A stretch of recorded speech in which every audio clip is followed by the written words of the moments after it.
2 ദിനവൃത്താന്തം അധ്യായം 21. യഹോഷാഫാത്ത് പിതാക്കന്മാരോട് ചേർന്നു. അവരോടുകൂടെ ദാവീദിന്റെ നഗരത്തിൽ സംസ്കരിക്കപ്പെട്ടു. മകൻ യഹോറാം രാജ്യഭാരം ഏറ്റു. യൂദാ രാജാവായിരുന്ന യഹോഷാഫാത്തിന്റെ പുത്രന്മാരായ അവന്റെ സഹോദരന്മാർ അസറിയ, യഹിയേൽ, സഖറിയ, അസറിയ, മിഖായേൽ, ഷഫാത്യ. അവരുടെ പിതാവ് ധാരാളം പൊന്നും വെള്ളിയും അമൂല്യ വസ്തുക്കളും അവർക്ക് സമ്മാനമായി നൽകി. കൂടാതെ യൂദായിലെ സുരക്ഷിത നഗരങ്ങളും കൊടുത്തു. ആദ്യജാതനായിരുന്നതിനാൽ രാജസ്ഥാനം യഹോറാമിനാണ് ലഭിച്ചത്. യഹോറാം പിതാവിൻ്റെ സിംഹാസനത്തിൽ ഉപവിഷ്ടനായി ഭരണമേറ്റെടുത്തു. തൻ്റെ നില ഭദ്രമാക്കിയപ്പോൾ എല്ലാ സഹോദരന്മാരെയും ഇസ്രായേലിലെ ചില പ്രമാണികളെയും വാളിനിരയാക്കി. രാജാവാകുമ്പോൾ യഹോറാമിന് 32 വയസ്സായിരുന്നു. അവൻ 8 വർഷം ജെറുസലമിൽ വാണു. ആഹാബിൻ്റെ മകളായിരുന്നു യഹോറാമിൻ്റെ ഭാര്യ. ആഹാബ് ഭവനത്തെ പോലെ അവനും ഇസ്രായേൽ രാജാക്കന്മാരുടെ മാർഗത്തിൽ ചരിച്ചു. അവൻ കർത്താവിൻ്റെ മുൻപിൽ തിന്മ പ്രവർത്തിച്ചു. എങ്കിലും ദാവീദുമായി ചെയ്ത ഉടമ്പടി ഓർത്ത് അവൻ്റെ ഭവനത്തെ നശിപ്പിക്കാൻ കർത്താവിന് മനസ്സ് വന്നില്ല.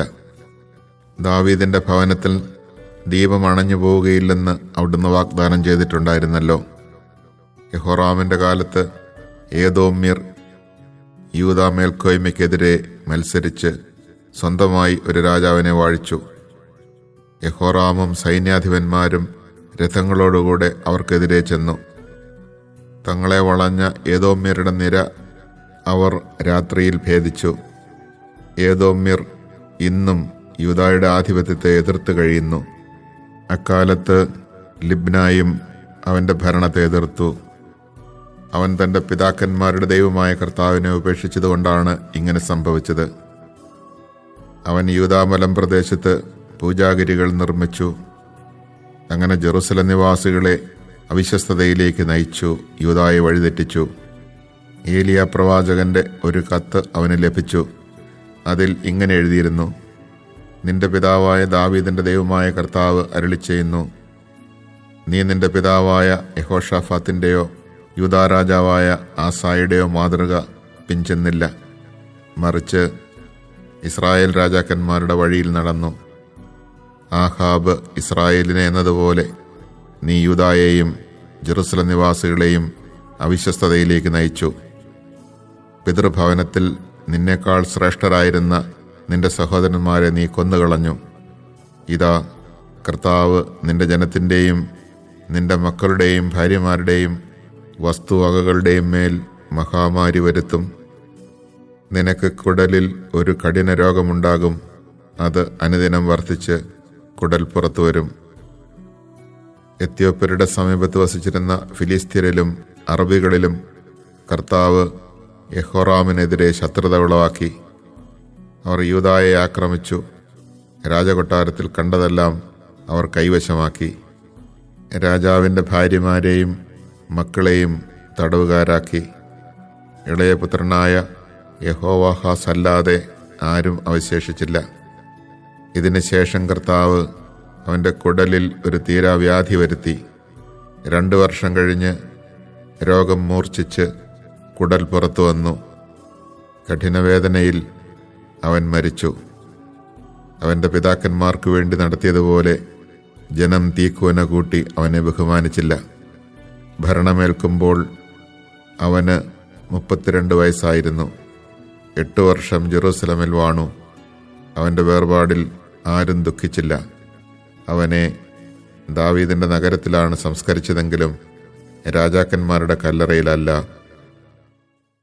Chapter 21. Jehoshaphat rested with his ancestors. He was buried with them in the city of David. Jehoram, his son, succeeded him as king. His brothers, sons of Jehoshaphat, were Azariah, Jehiel, Zechariah, Azariah, Michael, and Shephatiah. All these were sons of King Jehoshaphat of Judah.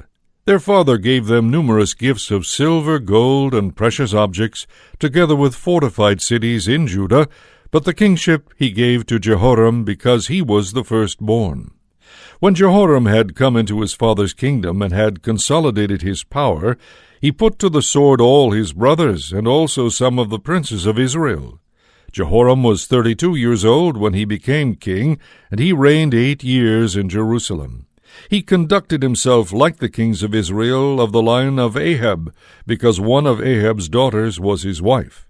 He did evil in the sight of the Lord, but the Lord would not destroy the house of David because of the covenant he had made with David, and because of his promise to give him and his sons a lamp for all time. During his time, Edom revolted against the sovereignty of Judah. They chose a king of their own.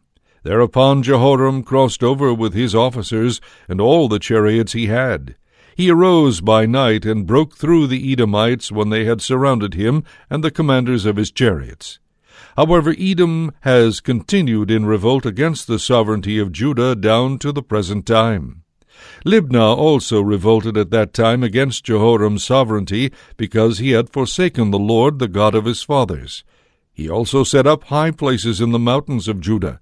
He led the inhabitants of Jerusalem into idolatry and seduced Judah.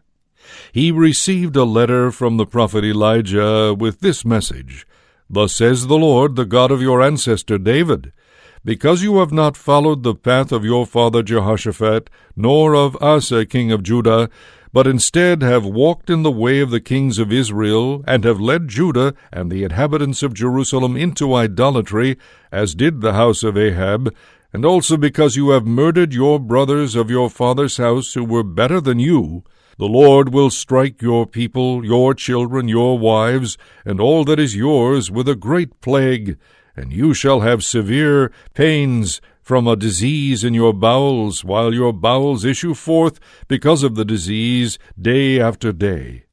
Then the Lord stirred up against Jehoram the animosity of the Philistines and of the Arabs who bordered on the Ethiopians. They came up against Judah, invaded it, and carried away all the wealth found in the king's palace, along with his sons and his wives. There was left to him only one son, Jehoahaz, his youngest. After these events the Lord afflicted him with an incurable disease of the bowels. As time went on until a period of 2 years had elapsed, his bowels issued forth because of the disease, and he died in great pain. His people did not make a pyre for him like that of his fathers.